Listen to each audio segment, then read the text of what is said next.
Okay, good morning, everybody. It's now 11:30 a.m., probably slightly thereafter, November the 4th, one day after Election Day.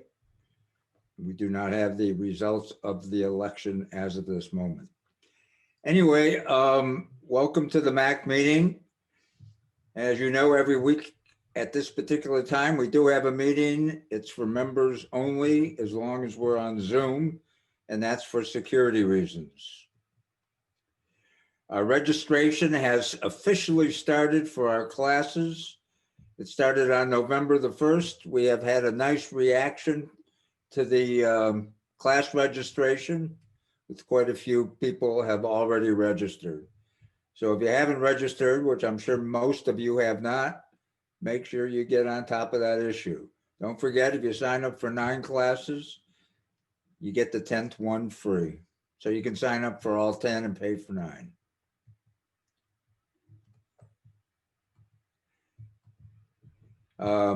Classes are on all of these dates that you're looking at. This is 2021. The classes will start at 10 a.m. and end at 12:30. And of course, you can get into the classes earlier than 10 a.m. and you will receive future notices from Eckert relating to that. We have great speakers, our own people, our own experts, and also experts from around the world. Just running through them right now. Okay, a news flash, big news flash. I made this announcement last week, but I want to make sure that everybody understands that the Yahoo group, at some point in November, our discussion group, the Yahoo discussion group, will officially end. Basically, it's of Yahoo's choice. They're discontinuing their discussion groups for the world, which is actually a good thing for us, because in its replacement, we have what is called Groups.io, and it's a simple, clean, and minimalistic interface, and it's a highly responsive site. So I think the group will be thrilled with this change, and we will be getting you all the information in a very short period of time. Mike Kowalczyk, from our new member and board member from England, from the Suffolk Group, president of the Suffolk Group, will now go over some about Groups.io. Thank you, George. So for those who don't know me, I've run Suffolk Mac User Group here in the UK for 15 years. And my joining NMUG was timely, because we had just made the transition from, in fact, not from Yahoo, but from Google to Groups.io. And it's working incredibly smoothly for our group, and I really hope it does for you guys as well. At this early stage, I just wanted to show you a couple of screen grabs, just to give you an idea of how it works and how it's different from your current message board. And really the great news is that it isn't different at all. And down here you can see the post address. It's naplesmug@groups.io. So presently for your Yahoo groups, I think you're addressing stuff to naplesmug@yahoogroups.com. So the only difference overnight that will happen really when the move is made from one to the other is that you need to stop using naplesmug@yahoogroups.com and start using this somewhat shorter, somewhat easier to remember, I hope, address.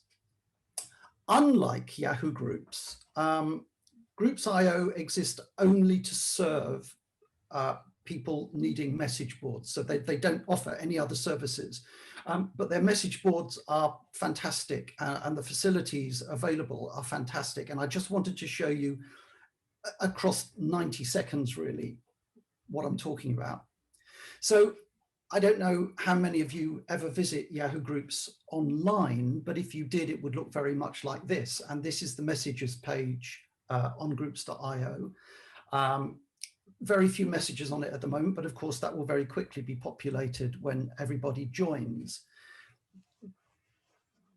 Sorry, missed something. You'll notice that after each of the subject lines, there's a little box with a hashtag in it. And this was new to us in Suffolk, and we absolutely love this service. If we can talk you all into adopting to use hashtags in the subject line when you post a question on the message board, Groups.io will curate those messages and store them all together. So in other words, all of the posts relating to iOS devices will be stored together and available in one click on this button. All of the posts, excuse me, all of the posts relating to iCloud will be stored together and stored under this single button here. Now, all of this information will be explained in a PDF that George will send out on Thursday week to everybody who's a member of NMUG. And our plan is that the following Saturday, 2 days later, which I think is the 14th, as close to 10 a.m. your time as possible, we will send an invitation to absolutely everybody who is presently a member. Now, importantly, this won't, if you have a different email address for the Yahoo group to the one that you have registered with Eckhart, it's really important to know that these will all go to the membership list, not the Yahoo groups list. There's no way that we can sort that pickle out. So if you do use a separate email address, don't despair, because once you're signed up, you can easily go online to the groups.io site and change your email address. So it should be very easy, really. If you fill in, I mean, if you ask questions online, it's really, really easy. And so this is the new topic page on the website. And you can see just in the middle there, there's a drop-down menu that says add tags. So after you've typed your question, your topic into the subject bar, there's a drop-down menu from which, whoops, I'm so sorry, from which you can choose the most relevant hashtag. If this terrifies the living daylights out of you, you don't need to use them at all. So please don't be put off. It's really simple. The board have been playing around for the past couple of weeks, and it seems to work incredibly smoothly. And just to show you, I'm just going to quickly open Safari and show you the messages page on the Suffolk site, which you can see is much more heavily populated now. Lots of our members are adopting hashtags, and where they don't, we're curating the site and just adding them where necessary. But just to show you how brilliant this is, if I just hit the hashtags button, if I go to devices for Mac OS and just click on it, here are all of the topics that have been raised that are in any way related to the Mac operating system. So in theory, this should make ongoing, in months and years to come, this should make finding important old postings really, really easy for us. So I think that's all I wanted to say. I really hope that that's useful. So just to run down that, the key points again. Naples Mug at groups.io will become the address to use for posting to the board. You don't need to sign up to the board necessarily. And if you just want to operate from Apple Mail or whatever, you can just use this address. Just carry on exactly as you've been doing in the past. However, if you would like to sign up to the board and learn more about hashtags and that sort of thing, all of this information will be included in some mail, which George will be posting out, as I said, on Thursday, the 12th of November. So that's next week. And then 2 days later on the Saturday, we'll join absolutely everybody up to groups.io and hopefully we can carry on discussing stuff online just as easily as we ever did. Mike, Thank you very much, George. Mike, can you hear me? I can. Do you want to mention anything about they can now solve the problem that they can choose how they want to receive emails? No, sorry. Yeah, that's very important.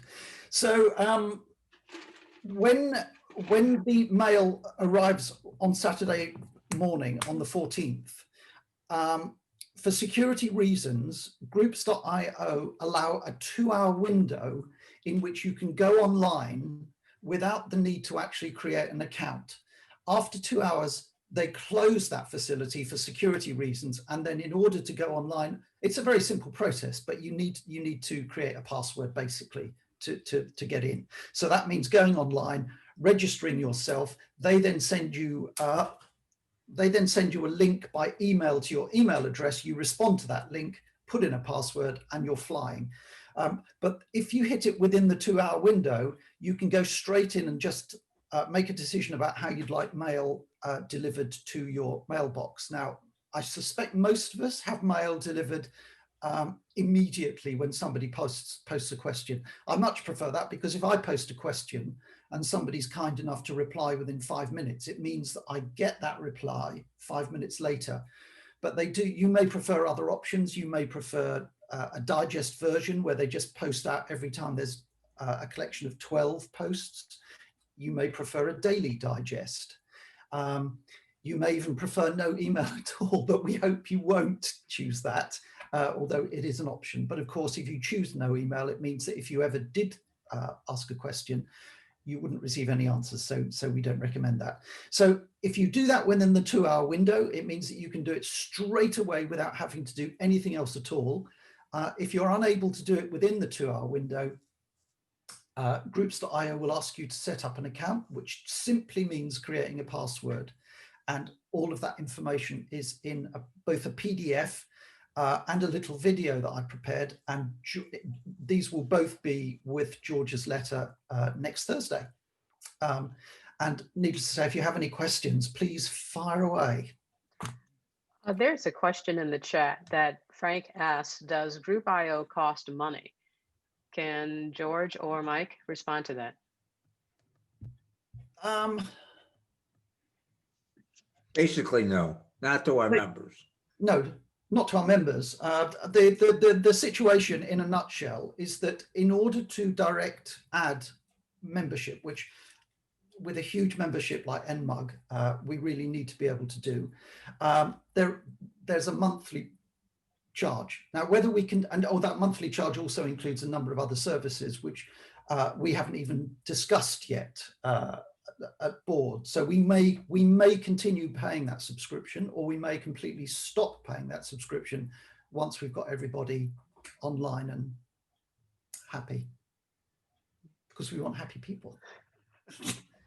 I got one comment, because I did post some items on the new IO system. And when I put in the images came into the site like huge size. So when you post images, know that before you post them, you should resize them so that they come in at a reasonable size. Otherwise, because your iPhone and other devices take pictures and they can take them in, like really huge size. So reduce the size of your images before you post them on that site. I'm very excited about this. I think this is massive, major progress towards a very workable discussion group.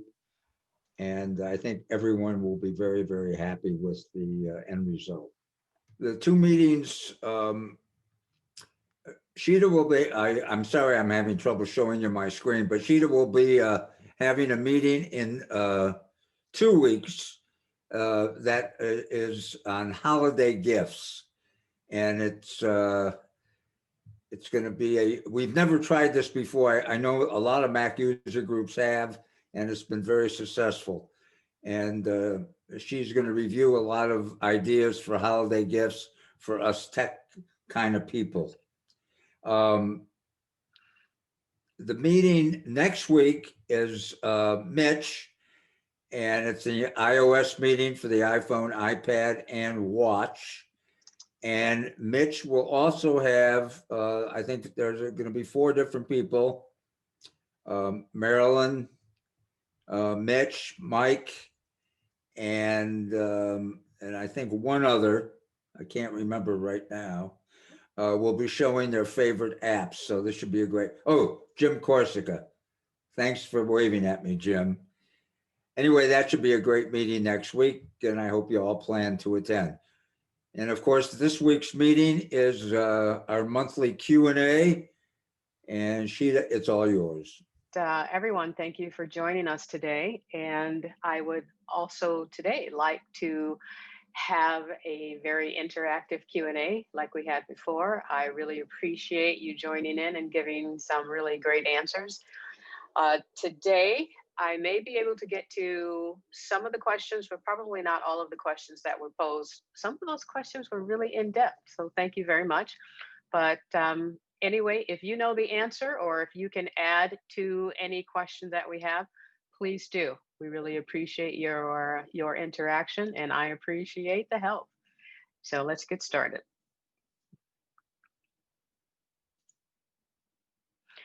And excuse me, let me do one more thing.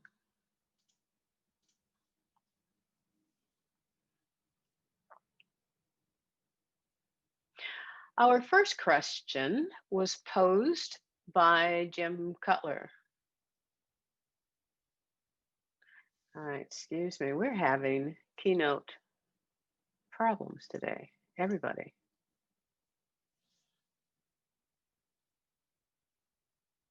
Okay. That does not want to stay up on my screen. I'm going to try this one more time to see if it will work.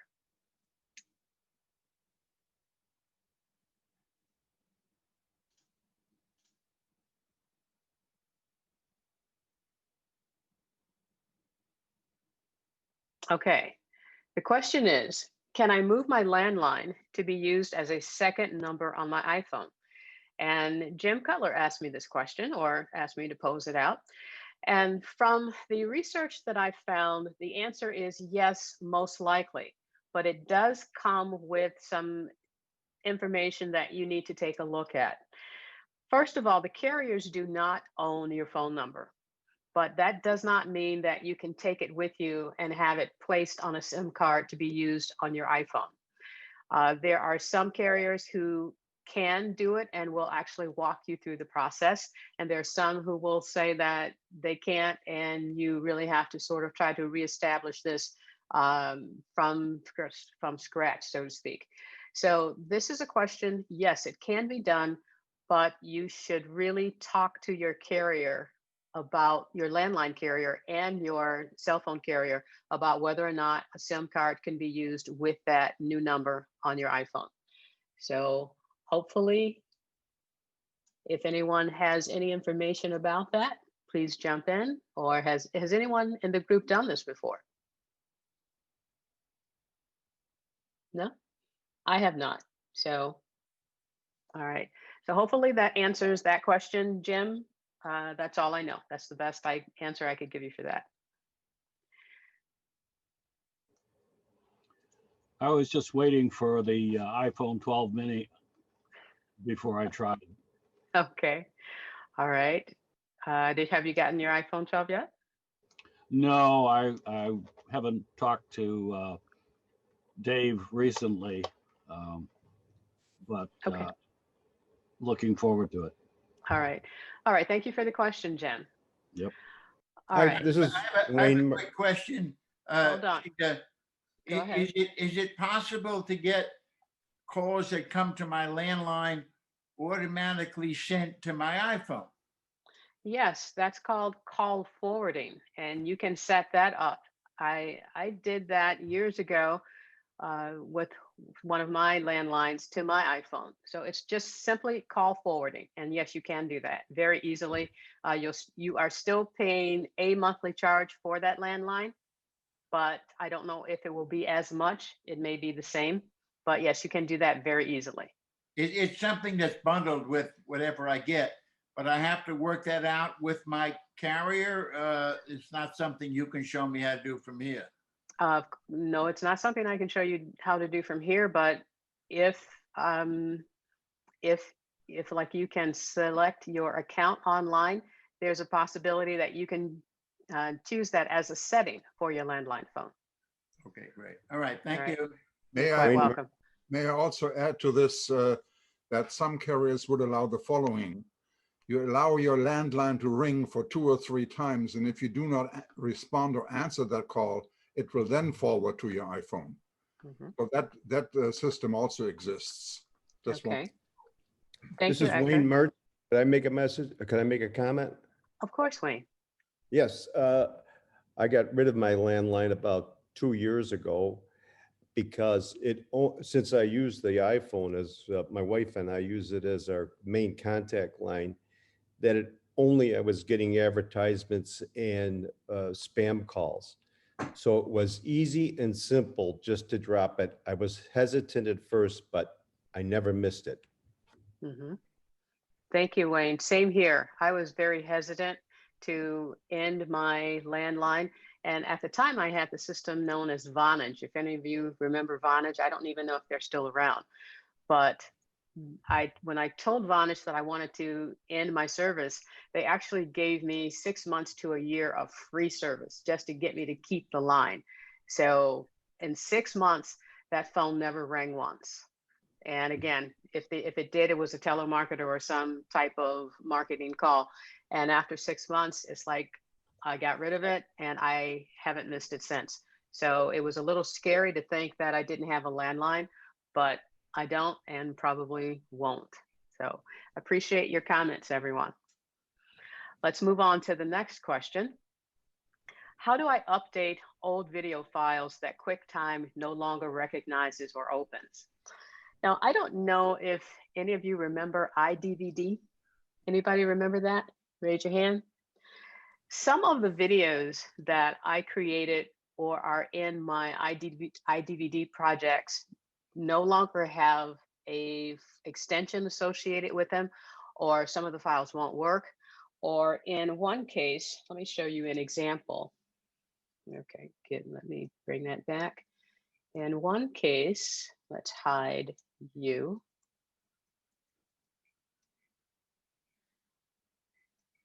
All right, give me 1 second. Keynote is really having a day. Okay. All right, here is a file that I have on my computer. Now, I have a lot of older files, and I'm sure you do as well. And as you migrate your systems or have new installations, and as QuickTime and some of these other programs update, even though this file was created using QuickTime on my newer computer cannot open this file. If I take this file and place it on my older computer that has El Capitan, this file reads fine, but it does not read fine at all on my new computer with Catalina. And so I'm assuming going forward, as the apps evolve and change, some of the files that you would think would automatically be able to open, you cannot. So look at your files, think about that you might need to bring these files up with you and update them to a new version of the software, even though it's supposed to open it. So what could I do? This is an MOV file, and normally when you scroll over an MOV file, you see that video play icon and it automatically plays. But in this instance, it does not. So what can I do? And my solution to this was to use the program Handbrake, because if I try to open this file in QuickTime, I actually get a message that QuickTime does not recognize it.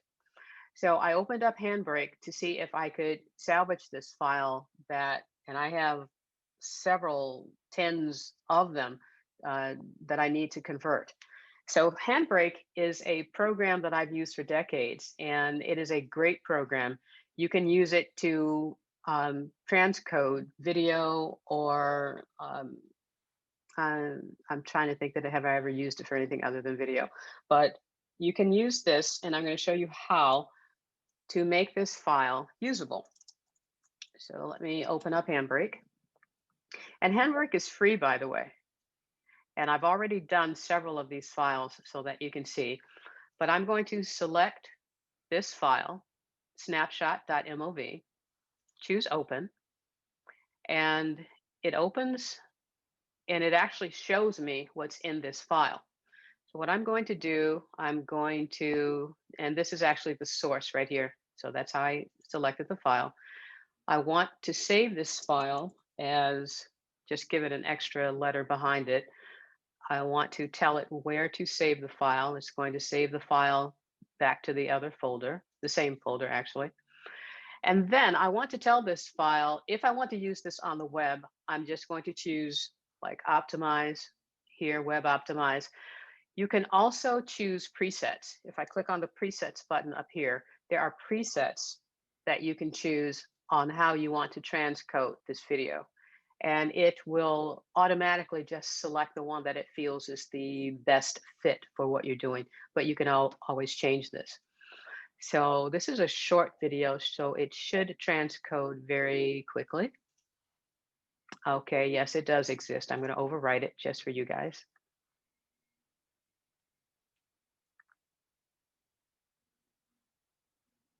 And after I do that, it gives me this file. This file is now saved as an MP4, but the good part is that I can now play this file. So a file that my computer QuickTime no longer recognized, Handbrake brought it back to life. Any questions? Okay, Jim says Handbrake is useful for converting new format H.265 videos, which will not play in Windows browsers or Firefox, converting older H.265 format, which is generally universally supported. Yes, and again, Handbrake is free, and Handbrake can be used for one more particular instance. Let's Chita, when say, you do this, do Go you ahead. then throw away the original one, or you keep them both? I will discard the original one. It depends on how important that file is to me. The great thing about Handbrake is that Handbrake, and I'm going to show you this with my next exercise here. Handbrake gives you practically the same quality of the original file, even though it transcodes it. So if, depending on the importance of the file, I may keep it or I may throw the original away. In this case, I have no problem discarding this original and just moving forward. I don't want to end up with, thousands of extra files sitting around that, I've already transcoded and converted and that I don't need. So most likely I will get rid of all of the ones that the computer no longer reads. But there is no option in the Handbrake program to simply replace the original one with the Handbrake one and obviate the need to throw the original one away. Say that again. I say, is there any option in Handbrake when you save something to tell Handbrake, give it the same name and throw the other one away?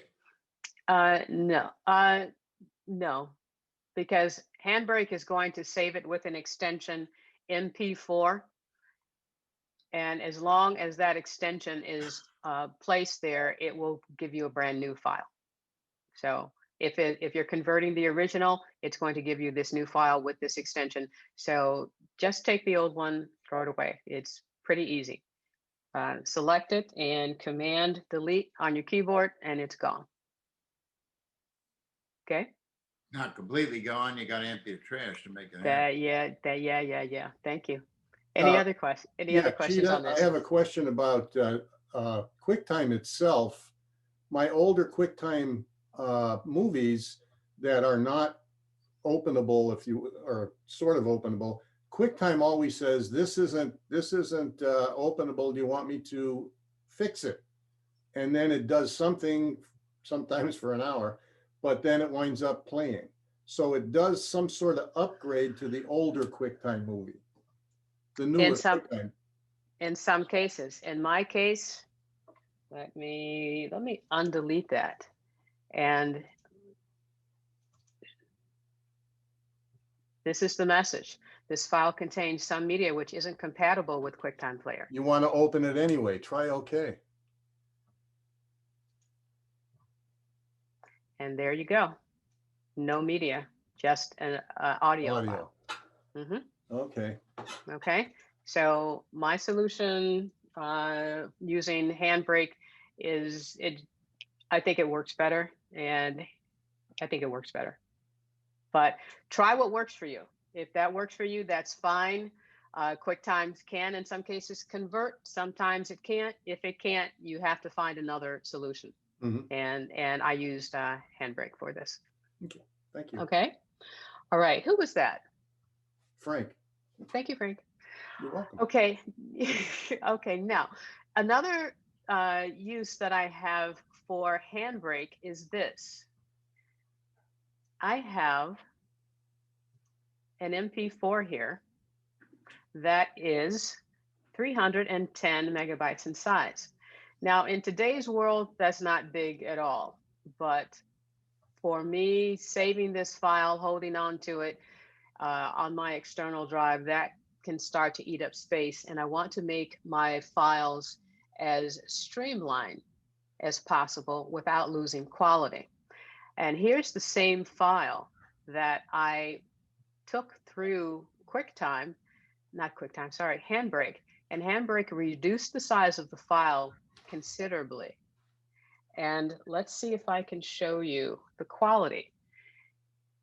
Same file. On the left, I have the Handbrake file. I'm sorry, on the left, I have the original. On the right, I have the Handbrake file. And they are basically in the same location in the video. And the videos look absolutely the same. The quality is still good. And I've even done this for a couple of our NMUG meetings, reduce the size of the file, but the quality remains the same. So this is another use for Handbrake to help reduce the size of some of your video files.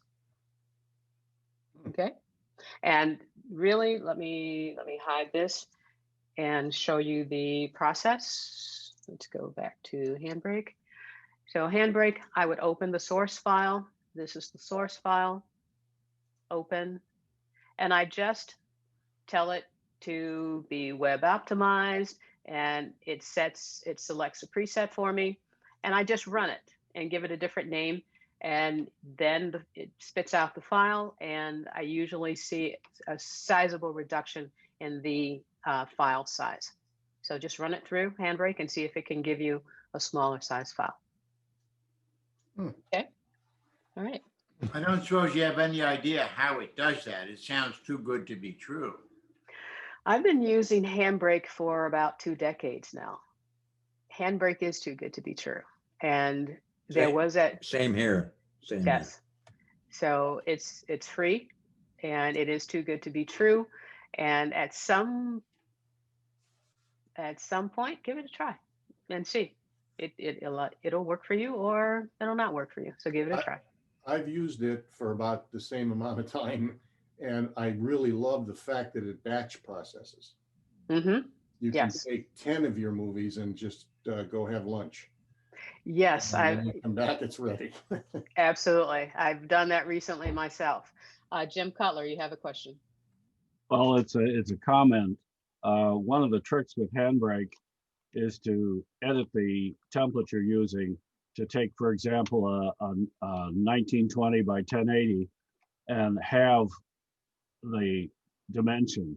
So it's whatever half of 1920 is, and by 540, and that comes out looking essentially the same for the same display size. Yes. I can't tell the difference, and in the process, that also makes it easier to take a couple gig video file down to something that can go on a website that'll take only files up to 200 megabytes. I typically take a 1 to 2 gigabyte file and get it down to about 160 meg. And that's just, and it still looks as good as the art of the videographer who shot it, which is me and not very good. Excellent. Okay, you are correct. And here's the queue that was recently mentioned. You can take files and add them to the queue. I think I've had as many as 10 in here and told Handbrake, what source file to look at, where to put the new videos that it transcodes. And like they said, go have lunch, go do something, and you'll come back and the videos are done. And I do want to mention that, and someone pointed this out in the chat, Handbrake originally was created, I think, for ripping CDs. And I don't know what the developer had in mind when he originally created it, but I used to use it for that, ripping CDs, my own. And actually, the CDs that I own now, I still do rip them using Handbrake. And most of them I've been able to. There's some that Handbrake can't read the encryption code, but I've used it for my own home videos that I use on my own home stuff that I don't take anywhere else. Hi, Apple. And and I've used it very successfully. So you can use it, 3 reasons. You can use Handbrake for that as well. So, Good. All right. Any other questions regarding Handbrake? And I hope that was useful to some of you. And, hard drive space can be hard to come by, but this really helps you save a lot of space. It's an awesome app. And again, it's free. All right, so let's go back to Keynote. And let's go to the next question. And I put someone, can you mute your mic, please? I've put the URL to Handbrake and a couple of other things in the chat. So if you go there, you can click on the link and it'll take you directly to the site. All right, my next question is, how can I set different time zones for calendar events?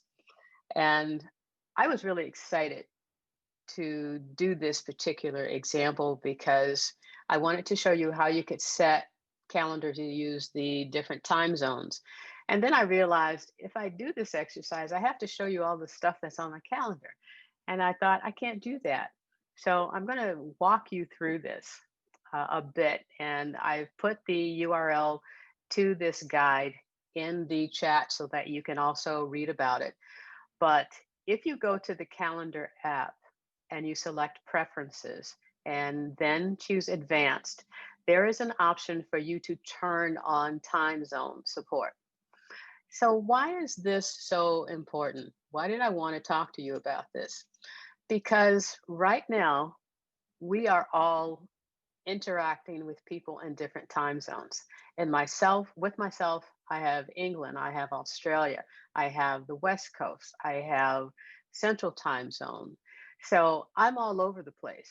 And yes, I could possibly do the math of figuring out, well, that time zone is 3 hours behind me. Or no, that's 5. No, that's 14. Or I can let calendar do the heavy lifting. I prefer to let calendar do the heavy lifting.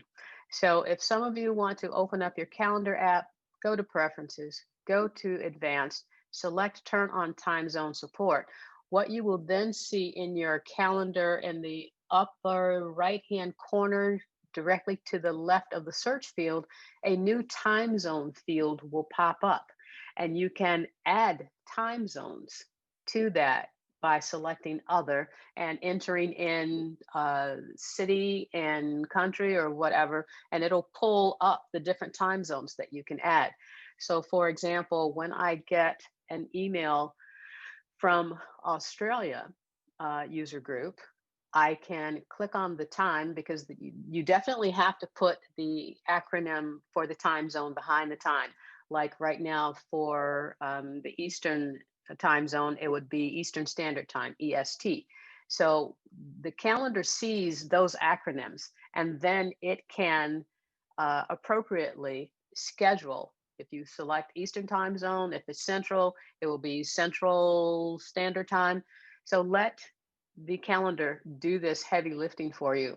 And then you don't have to worry about thinking and doing all of that math. But I do love math. Let me say that. Thomas Hopkins, you have a question, please. Yes, I'm just trying it on my iPad, and I'm bringing up two things. There's something called the time zone override, and what it says is that it will always show the event dates and time in the selected time zone.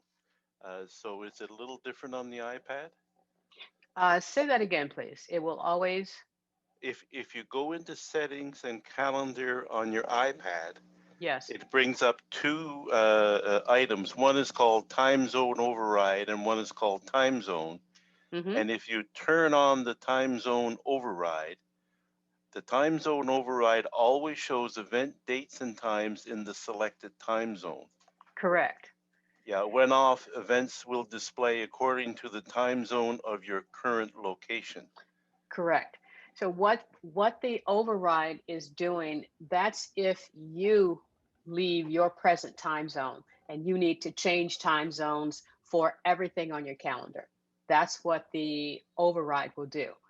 The other one, if you aren't going anywhere and you just need to change the time zones for a specific calendar event, then you can.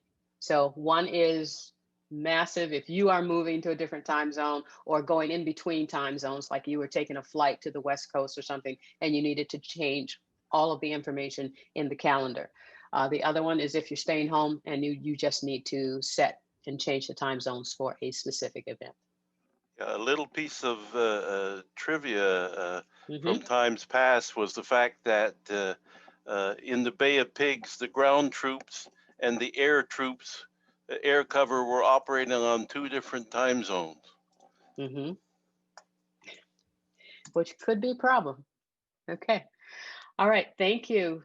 And let's move on. Whoops. Sorry. Hold on a second. Okay. And thank you, everyone, for your messages in the chat.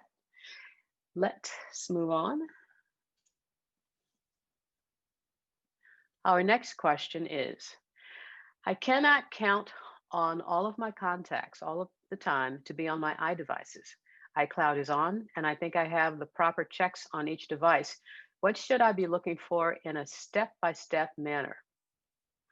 You see where it says can of worms down there? That was the first thing that came into my head when I read this question, because it could be almost anything. It could be syncing issues. If you also have a computer, it could be that the Contacts app has different settings. If you open up the Contacts app on your computer, you have a setting for iCloud, and at the bottom of the Contacts, you have a setting for on my Mac. So you can actually have contacts in two completely separate places. If the contacts are only on the app on your Mac, then they will not show up in iCloud.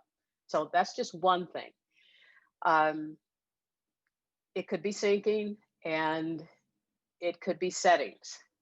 So the only thing that I can advise is look through or call Apple support. I had an issue like this years ago that took me days to figure out. So that's why I wrote can of worms. So this is the quick advice that I can give. If it's iCloud syncing, that's almost not much you can do about it, except try to start from the beginning and turn everything off. You may or may not want to do that. So it could be anything. Anyone have any comments on this? Anything they'd like to add? Okay, then that's my advice and I'm sticking with it. I would like to know if you only have iDevices. And if you could respond, if you're here, if you could respond. Yeah, sign in. Okay, Michael, can you clear that up? Yeah, sorry, I had tried to write sign in and out of iCloud. When this happens, if you need to sign out of all of your devices from iCloud and then sign in one by one, and it usually clears it up. Okay. All right, give that a try and let me know if this works for you. So, all right, let's move on. Thank you, Michael. Next question. Can I create a group in contacts from my iPhone? The answer, short answer, and the true answer is no. You cannot. That is not something that you can do natively with the Contacts app on the iPhone. They, for whatever reason, do have that ability via iCloud.com and via your computer, but not directly on your iPhone. There may be third-party apps that can do that, but be careful of what they might want from you in order to allow you to do that. So that's my answer. I have a quick question. If I did create a group on my computer, can I now find that group on my iPhone? Yes, if you created it in the iCloud section, yes. Okay. All right, let's move on.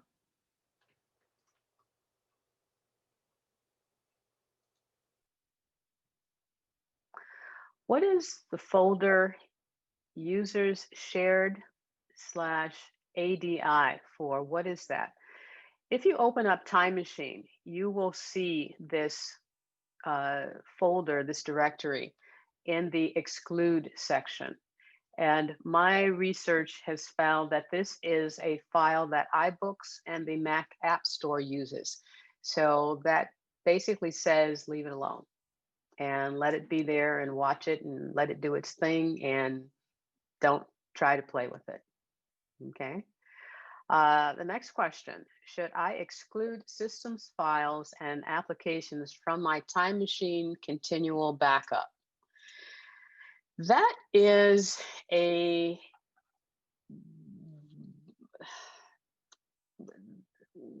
don't know quite what to say. That's a choice. And you can exclude all of that. But if you ever do a restore, know that it's from Time Machine, know that it's not there. And so you would be doing a clean install, and then you would be restoring only the, I would say, documents files that are on Time Machine, which isn't a bad thing. I prefer doing a clean install with anything. But also note this, I have had to go into Time Machine and pull out an app that I did not like the update of, or the update did not work with my current update of my OS. So if you don't have that backup in Time Machine, you can't go back and get that app. So that's one reason why you shouldn't exclude systems files and applications. But this is a choice. And someone wrote, I frankly think it makes a lot of sense not to exclude anything from Time Machine. I like having the full backup safety. I would have to agree with that. That's what Time Machine is there for, and let it do its thing. Some people may exclude, but if you don't know what you really want to do with it, just let Time Machine back it up, and you really haven't lost anything. All right. Any comments, further comments on Time Machine and excluding items or the shared folder? You have a time for a slight diversion on Time Machine from this particular question, or should I not interrupt your procedure? You can ask. Okay, it's not a question, it's a comment. I was having trouble with Time Machine backing up on a 1 terabyte hard drive. It said there was no room on the drive. And I thought that Time Machine threw away the old ones and brought you new ones. So I finally went to the Mac support people, and I learned that Time Machine does not throw away all of the old backups. It throws away the daily ones and the weekly ones, but it keeps the monthly ones. It does not throw those away. And over time, these monthly ones can fill up your hard drive, and then there's no room for anything new. So the idea that Time Machine throws away the old updates and always keeps the new one is not completely true. They don't throw away all the monthly updates. I don't know Well, why, but they don't. let me clarify that a little bit. Time Machine will continue to back up on a hard drive. And when that hard drive becomes filled up, yes, you will get the message that it will start removing older backups.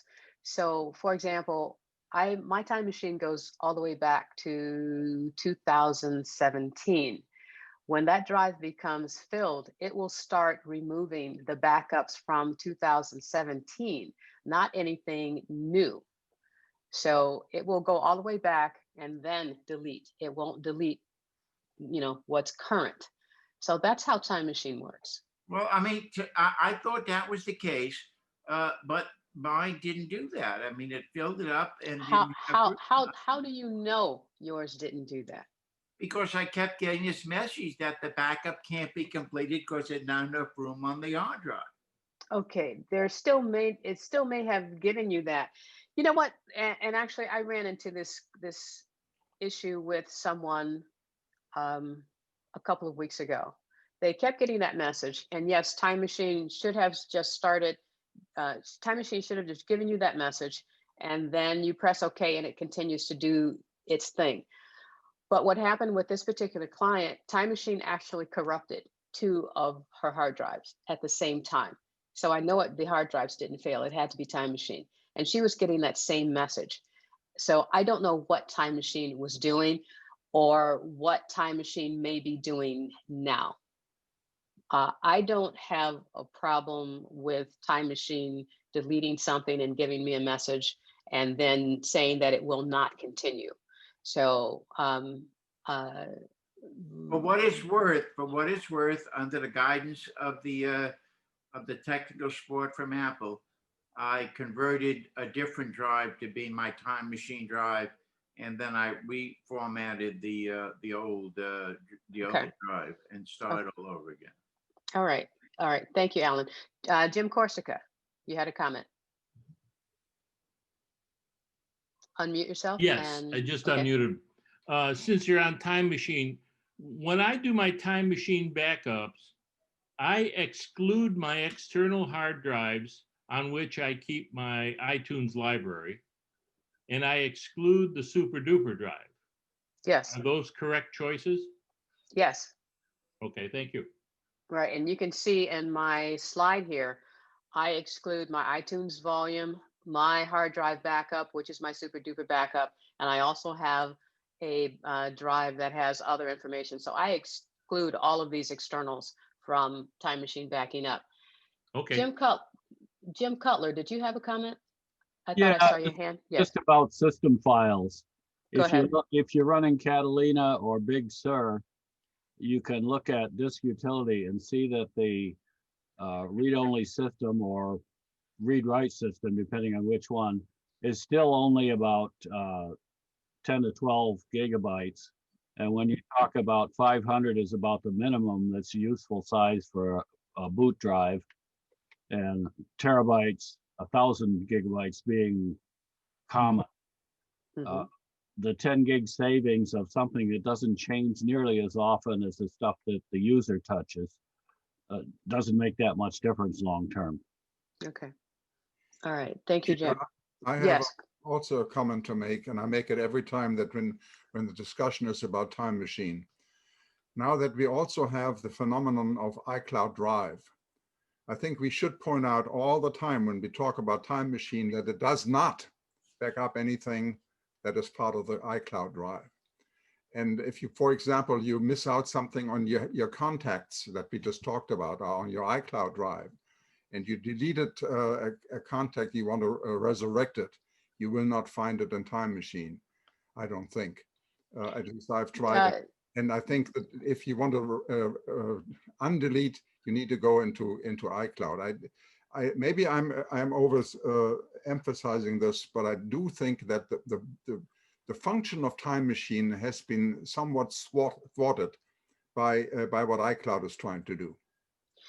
Yes and no, because yes, you can go back if you delete a client, excuse me, you can go back into Time Machine and get it, but Time Machine will bring the full database forward. So that's the thing with Time Machine. You can't like go in a database and pick out stuff, but you can go in Time Machine and pull out a file. So, yeah, but it has its uses. All iCloud has its uses. Time Machine has its uses. Whether or not Time Machine continues, if they need to update it or anything, that is yet to be seen. But it is really worth having for right now. So, thank you, Eckert. Okay. All right, I know I disagree with you just a little bit. I know, so let's move on with the next question. Yeah, let me click back on here. All board members agree with each other. That's what makes this group so special. We can disagree and we can still smile and get along. Thank you. All right, so this question, my wife and I have a family share account. I have downloaded many songs from CDs and purchased others. Should she be able to access them on her iPhone? She can access the content that you purchased from Apple, but if you downloaded songs from CDs, she cannot access those through Family Share. She would have to access those through home sharing. And is the person who asked me this question here? Yes, I am. How you doing today? I'm great, Chita. How are you? I'm doing good. So are you familiar? Now, I'm actually on my son's family share account, and he actually had to choose what items he shared with me so that I could get access to them. Like I wanted news and I wanted music, and he gave me those. But are you familiar with having to go in and choose what items you share with your wife? No, I thought just once it was turned on, we could pretty much share everything. No, you have to, because you're the organizer and you can basically decide who sees what. So you have to have that setting. And I can't tell you where that would be because I don't have I'm not the organizer in my family share, but you should be able to log in and take a look and see where that is, you being the organizer. Is there anyone else who can further comment on that? Who does have family share? You know, Mitch would do. Is Mitch here? Mitch would know. He is not here. He would know that. No, I think I saw Mitch did come in for a while. He's not Okay. here. All right. Now, Chita, yes. Chita, it's in family sharing under your Apple ID on your phone. So you get to see who you're sharing with and then a list of what is being shared. Okay, great. So as the organizer, you go into family sharing and you can choose who gets to share what. Now that is with the Apple purchases. If you have content, let's say like I have movies or I also have music files that I've downloaded, they can't see those because they were not purchased through Apple. In order for your wife to see that content, you have to have home sharing turned on. And I'm assuming these files are downloaded to a computer? Yes. Okay. If you turn on home sharing and leave the computer on, then they'll be able to find that content also. All right. I usually, where is home sharing then? Where would that be? Home sharing, you would go to your system's preferences. And actually, I think I can show you that. Let me hide this for a second. And let's bring up system. Okay, so when you go to systems preferences, you're looking at this, and you want to come here to sharing. When you select sharing, you turn on media sharing. And your computer, when you, let's say you launch what it's called music or TV app, your computer will allow others to see that that is on. Like I send things to my Apple TV via this from files that are stored on my computer that aren't on my Apple TV. So apps will be able to find this once you turn media sharing on. So my computer has to be left on at that time. Yes, it does. Now, when you say your computer is left on, is it in sleep mode? Is considered on? Well, I have actually started like watching a series of videos, and my computer has gone to sleep, so the screen is dark, but the Apple TV or the iPad is still allowing me to access that content. When the computer is off, you cannot access that content. I'm not sure if you just actively turn the computer to sleep, if you can still access it, but I know that I've accessed it and the computer has gone to sleep by itself, and I can still access that content on my iDevices. Okay. Thank All you. right, you're quite welcome, and thank you for that question. Let's hide and go back to Keynote. And home sharing has been around for a very, very long time. It's sort of the predecessor to family sharing. They don't seem to talk about home sharing much anymore. So, I hope they don't mess it up, get rid of it or anything. It's really cool. All right, my next question is, Chita, what is your favorite layout app, page layout app? By far, InDesign. Hands down, no contest. InDesign all the way. And I've put a link in the chat if you would like to take a look at some of the InDesign videos that I've created so that you can see the power of InDesign. InDesign is the page layout program that's used by the industry. I've used it to create simple things. I've used it to create books. I've used it to create web pages. I've used it to create pretty much anything I want. InDesign is just awesome. So take a look at the videos, and if you have any questions, come back to me and we'll discuss it. But this is the page layout program that I use and I prefer. Is the person who asked me this question here? Okay. Go take a look at the videos. You'll see why I prefer InDesign over everything. And I know that there are some challengers, and I just prefer it. It works. It's crazy. The power of InDesign is crazy. So, and the learning curve is steep, sort of. So, your choice. Any questions? Any further questions? And with that, Chita, yes. Tom here. I wasn't fast enough with the last part. What's the difference? Sometimes I can send a program to my Apple TV, and my iPad turns off, and other times I mirror it on my TV so I can get a bigger picture. Mm-hmm. But I can still control it on my iPad. Is that two different programs? No, depending on what you're trying to share or send, that is a restriction based on the app. For example, I can send some items to my Apple TV, but I cannot, let's say, I think ESPN.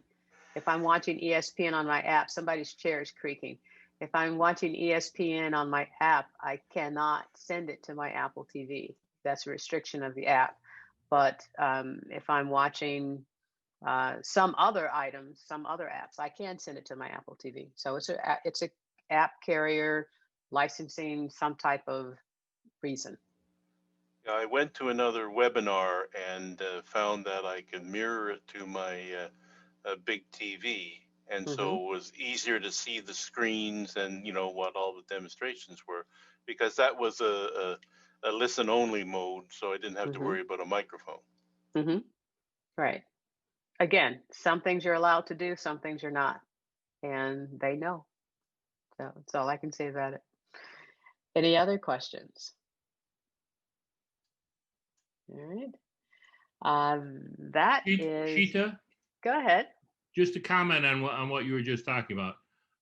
Xfinity is notorious for not allowing you to mirror stuff that's on your iPad or your iPhone to your Apple TV. They are, yes. That was actually my first introduction to that. Mm-hmm. Yeah, and you would think it's in my house, why not? But no, they won't allow it. So Nope. yeah. All right, someone said suggestion Affinity Designer is $50, opens InDesign. Yeah, it may open InDesign, but opening InDesign and working like InDesign, totally different. So I've seen the Affinity programs, and yes, they are great. And Mike Wozniak is doing a class on Affinity Photo. Is that it, Mike? Yes, it is. Second of 3 classes tonight. Yes.